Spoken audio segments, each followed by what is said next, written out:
எல்லாருக்கும் வணக்கம். இந்த ஒட்டகத்தெல்லாம் ஒரு சைட்லேருந்து இன்னொரு சைடு கொண்டு போகிறதுக்கு இப்போ ரோடை கிராஸ் பண்ணுறாங்க. இந்த கருப்பு கலர் ஒட்டகம் இருக்குல்ல, அது மேலே மட்டும்தான் உட்காந்துட்டு போக முடியும். மற்ற ஒட்டகத்து மேலாம் உட்கார முடியாது.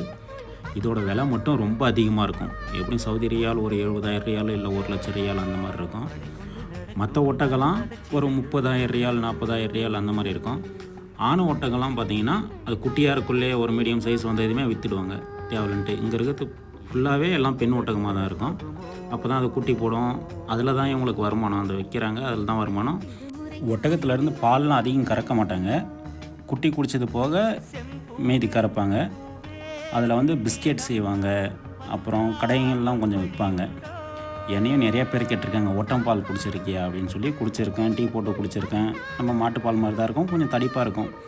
இது வந்து ரொம்ப நேரம் வச்சுருக்க முடியாது. பால் சூடாகிடுச்சுன்னா சீக்கிரம் கட்டியாகிடும். ஃப்ரிட்ஜில் வேணால் வச்சுருக்கலாம். இங்கே யாரெல்லாம் ஒட்டகம் அதிகமாக வச்சுருக்காங்களோ அவங்க தான் பணக்காரங்க. அதனால் ஒட்டகம் மேய்க்கிறதுக்கு கவலைப்பட மாட்டாங்க.